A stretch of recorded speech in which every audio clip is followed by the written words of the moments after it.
بسم اللہ الرحمن الرحیم. آپ دیکھ رہے ہیں مگر ٹریولز. سعودی عرب کے حوالے سے نیا قانون جو ہے یہ نافذ ہو چکا ہوا ہے اتوار سے ہی، اور یہ ملازمت کا قوانین جو ہے اس میں کافی سارے فوائد دیے گئے ہیں لیبرز کو، اور اس میں سے 5 شعبے ملازمت کے ایسے ہیں جو اس نئے قانون میں شامل نہیں ہیں. تو میں اس ویڈیو میں آپ سے وہ 5 شعبے ڈسکس کروں گا جو اس نیا جو کفالہ سسٹم ہے سعودی عرب کا، اس میں یہ شعبے جو ہے شامل نہیں ہیں.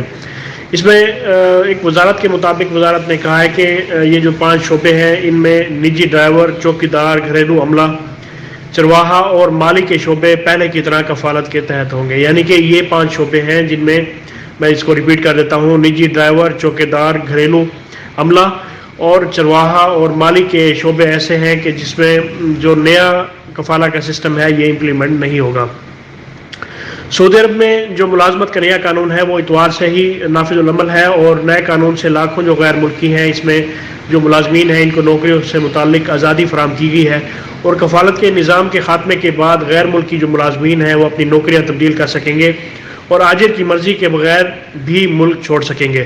اور نئی اصلاحات میں غیر ملکی کارکن کو ایک کمپنی سے دوسری کمپنی میں ملازمت کی اجازت دی گئی ہے، اور غیر ملکی ملازمین کو ملک سے باہر جانے اور واپس آنے کی بھی سہولت ہوگی، جبکہ ان اصلاحات میں آجر اور اجیر دونوں کے حقوق کو بھی اس میں تحفظ دیا گیا ہے. تو یہ 5 شعبے ایسے ہیں جس میں انہیں جو نیا قانون ہے اس میں امپلیمنٹ نہیں ہوگا اور یہ پرانے قانون کے تحت ہی چلیں گے. یہ میں دوبارہ ریپیٹ کر دیتا ہوں: نجی ڈرائیور، چوکیدار، گھریلو عملہ، چرواہا، مالی، یہ 5 شعبے ہیں جو اس میں جو نیا قانون ہے یہ اس میں شامل نہیں ہے. تو یہ ایک امپورٹنٹ انفارمیشن ہے، اسے اپنے دوستوں کے ساتھ شیئر کیجیے اور مگر ٹریول کو سبسکرائب کرنا نہ بھولیں. اللہ پاک ہم سب کا حامی و ناصر ہو. اللہ حافظ.